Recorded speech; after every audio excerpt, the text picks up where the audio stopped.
UP Vidhan Parishad चुनाव में आज बीजेपी एसपी में सीधा मुकाबला। थोड़ी देर 27 सीटों पर वोटिंग होगी शुरू। 36 में से 9 सीटों पर पहले ही बीजेपी के उम्मीदवार हो चुके हैं निर्विरोध निर्वाचित। सीएम योगी आदित्यनाथ के गोरखपुर दौरे का दूसरा दिन। गोरखनाथ मंदिर में पूजा करने के बाद जनता दर्शन में आए लोगों की समस्याएं सुनेंगे। आज से मिशन हिमाचल पर बीजेपी के राष्ट्रीय अध्यक्ष जेपी नड्डा शिमला में रोड शो और जनसभा को करेंगे संबोधित।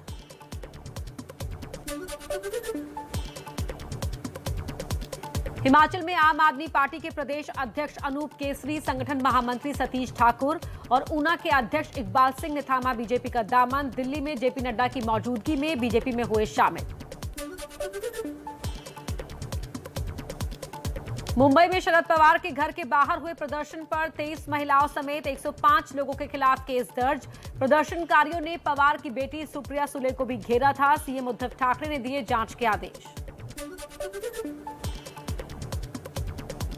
शिवसेना सांसद संजय राउत ने कहा, मुंबई को महाराष्ट्र से अलग कर केंद्र शासित प्रदेश बनाना चाहती है मोदी सरकार।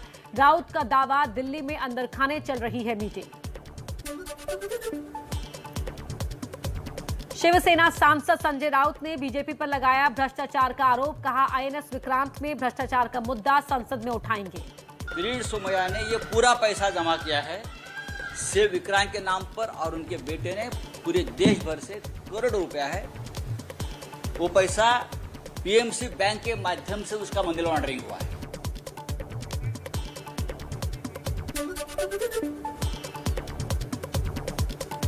शरद यादव और राहुल गांधी की मुलाकात हुई। महंगाई और बेरोजगारी के मुद्दे पर मोदी सरकार को घेरने की तैयारी। शरद यादव ने कहा, राहुल को कांग्रेस को लीड करना चाहिए।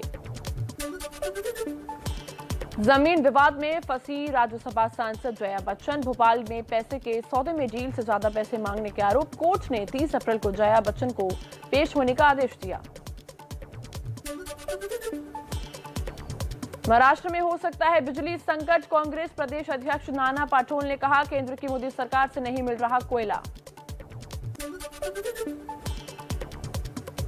हिमाचल में अब विधायकों को वेतन भत्ते पर खुद देना होगा इनकम टैक्स। पहले राज्य सरकार भरती थी टैक्स। हाईकोर्ट ने नोटिस के बाद हिमाचल की जयराम ठाकुर सरकार का फैसला। आज गोवा में प्रमोद सावंत सरकार का होगा पहला कैबिनेट विस्तार। दोपहर 12 बजे 3 नए मंत्री लेंगे शपथ। दिल्ली में कांग्रेस नेता राहुल गांधी आज किताब द दलित टू the battles for realising Ambedkar vision को करेंगे लॉन्च। ये किताब पेंगुइन रैंडम हाउस इंडिया की विथ किंग इंडिया सीरीज का 8वां संस्करण है। बढ़ती महंगाई पर राहुल गांधी का मोदी सरकार पर निशाना। कहा, जिस देश में शांति नहीं वहां समस्याएं होगी। नफरत फैलाकर इकोनॉमी मजबूत नहीं कर सकते। INS Vikrant fund case. आज मुंबई पुलिस ने किरीट सोमैया और उनके बेटे नील सोमैया को किया तलब। 57 करोड़ रुपए की हेराफेरी के मामले में आज होगी पूछताछ। दिल्ली, महाराष्ट्र समेत 5 राज्यों में कोरोना के बढ़ते मामलों को लेकर केंद्र सरकार अलर्ट। केंद्रीय स्वास्थ्य सचिव ने सख्त निगरानी बनाए रखने को कहा। कुपोषण के खिलाफ अभियान पर कैबिनेट का फैसला। सरकारी योजनाओं में फोर्टिफाइड चावल दिया जाएगा। गरीबों को दिया जाने वाला चावल फोर्टिफाई होगा।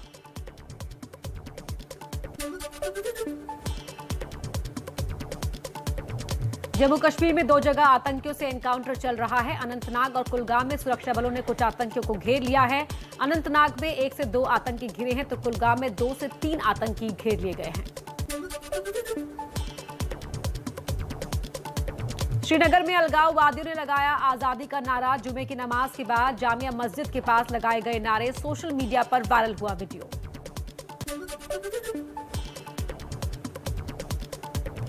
गुरुग्राम में बेटे ने 65 साल की बुजुर्ग मां को बीच सड़क पर चाकू से गोदा। इलाज के दौरान महिला ने तोड़ा दम। वारदात सीसीटीवी में हुई रिकॉर्ड। यूपी के हापुड़ में हॉरर किलिंग केस में 3 सगे भाइयों समेत मां को अदालत ने सुनाई आजीवन कारावास की सजा। 2014 में बेटी और उसके प्रेमी की थी हत्या। जोधपुर में सरकारी जमीन पर कब्जे को लेकर छिड़ा संग्राम, जमकर चले पत्थर लाठी, 10 लोग हुए जख्मी, 18 लोगों को पुलिस ने लिया हिरासत में। लखनऊ में बर्थडे पार्टी के दौरान बीच सड़क पर हर्ष फायरिंग मामले में 2 युवक गिरफ्तार, आरोपी नीरज समाजवादी का पूर्व सचिव। नीरज के जन्मदिन पर ही हुई थी बीच सड़क ताबड़तोड़ फायरिंग। कनाडा में भारतीय छात्र कार्तिक वासुदेव की गोली मारकर हत्या, टोरंटो में मैनेजमेंट की पढ़ाई कर रहा था गाजियाबाद का रहने वाला कार्तिक।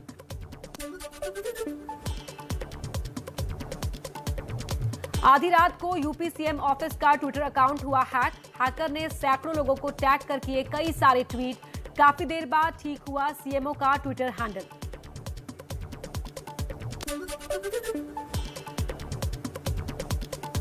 कर्नाटक के बेंगलुरु में बम की एक चिट्ठी में मचा हड़कंप, चिट्ठी में 6 स्कूलों के अंदर बम होने की दी गई धमकी, जांच में नहीं मिले बम। यूपी के बाराबंकी में बम मिलने की सूचना से मची अफरा तफरी, रेलवे स्टेशन पर एटीएफ को मिले 5 जिंदा बम, एक बम में धमाका हुआ, बाकी को डिफ्यूज किया गया। पश्चिम बंगाल में टीएमसी नेता भादु शेख की हत्या की जांच सीबीआई करेगी, कलकत्ता हाईकोर्ट ने दिया आदेश, दावा है कि भादु शेख की हत्या के बाद ही बीरभूम में हिंसा फैली जिसमें 9 लोगों की मौत हुई थी। यूपी के सीतापुर में महंत बजरंग मुनि ने महिलाओं पर विवादित बयान देने के बाद माफी मांगी, बयान के बाद दर्ज हुआ था केस। गोंडा में आसाराम के आश्रम में लड़की का शव मिलने के मामले में नया खुलासा, पोस्टमार्टम रिपोर्ट में शरीर पर नहीं कोई चोट के निशान, अब विसरा रिपोर्ट का इंतजार।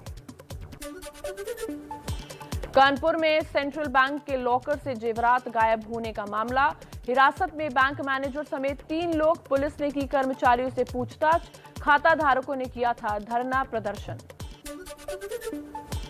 पंजाब के लुधियाना में ईडी के अधिकारी बनकर दवाखाने में लूट करने वाले 5 आरोपी गिरफ्तार, आरोपियों में एक महिला थी शामिल, आरोपी पहले आयुर्वेदिक दवाखाने में करती थी काम। यूपी में अब शराब बेचने के लिए खाद्य विभाग से लाइसेंस लेना जरूरी, योगी सरकार का आदेश जारी। दिल्ली के आजाद मार्केट इलाके में तकिया वाली मस्जिद के पास दुकानों में आज सुबह लगी आग, दमकल की 19 गाड़ियां आग बुझाने में जुटी। जम्मू कश्मीर के राजौरी में सड़क किनारे खड़ी कार में लगी आग, बेला कॉलोनी के पास पार्क किनारे खड़ी थी कार, राजौरी पुलिस ने बुझाई कार में लगी आग, आग लगने की वजह साफ नहीं। दिल्ली के पास नोएडा में सुपरटेक ट्विन टावर को गिराने की तैयारी तेज, 10 अप्रैल को एक टेस्ट ब्लास्ट किया जाएगा, कोर्ट के आदेश पर इमारत को गिराने का काम होना है।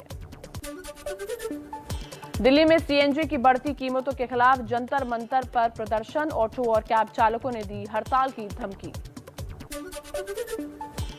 दिल्ली में टैक्सी यूनियन का सरकार से सीएनजी पर 35 रुपए की सब्सिडी की मांग, 11 अप्रैल को यूनियन करेगी प्रदर्शन।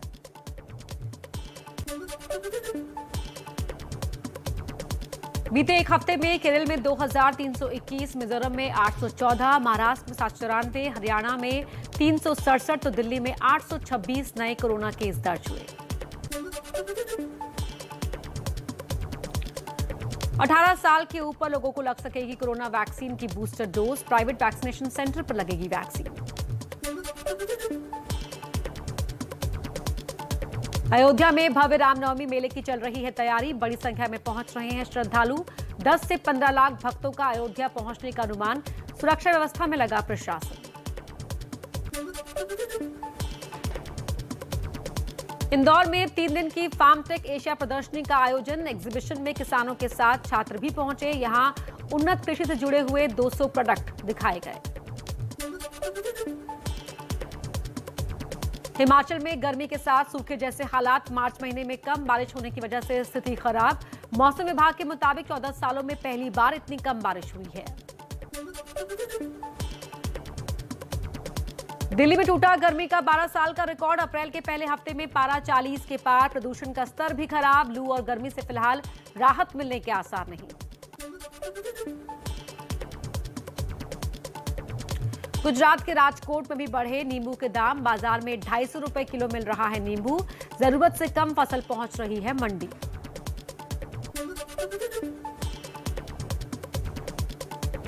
भारत श्रीलंका की मदद करने में रहा सबसे आगे। भारतीय उच्चायोग ने कहा, जनवरी से लेकर अब तक 18,500 करोड़ की दी सहायता। पेट्रोल, डीजल, चावल और अन्य माध्यमों से दी गई मदद। कोलंबो में आज शाम आम नागरिकों की बड़े प्रदर्शन की तैयारी। राष्ट्रपति राजपक्षे के इस्तीफे की मांग। श्रीलंका में सरकार विरोधी प्रदर्शनों का सिलसिला जारी। बीती रात कोलंबो के ऐतिहासिक इंडिपेंडेंस स्क्वायर पर प्रदर्शनकारी युवाओं ने किया प्रोटेस्ट। देश के मौजूदा हालातों पर की चर्चा। इमरान सरकार आज धमकी वाली चिट्ठी के कंटेंट संसद में रखेगी। संसद सत्र से पहले संसदीय समिति की बैठक में डिटेल साझा करने की उम्मीद। पाकिस्तान इमरान खान के खिलाफ अविश्वास प्रस्ताव पर वोटिंग आज। भारतीय समय के मुताबिक सुबह 11 बजे शुरू होगी संसद की कार्यवाही। इमरान खान ने फिर की हिंदुस्तान की तारीफ। बोले, हिंदुस्तान खुददार देश है, हम हिंदुस्तान जैसी विदेश नीति चाहते हैं। इमरान खान के भारत की जमकर तारीफ करने पर विपक्षी पार्टी पीएमएलएन की नेता मरियम नवाज का बयान। कहा, इमरान को भारत इतना पसंद है तो वहीं चले जाए।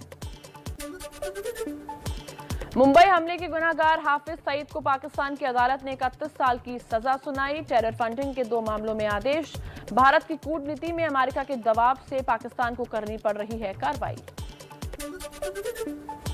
रूस यूक्रेन युद्ध के बीच भारत और अमेरिका के बीच अगले हफ्ते होगी 2+2 मीटिंग। 11 से 14 अप्रैल के बीच होने वाली इस बैठक के लिए भारत के रक्षा मंत्री राजनाथ सिंह और विदेश मंत्री एस जयशंकर जाएंगे अमेरिका।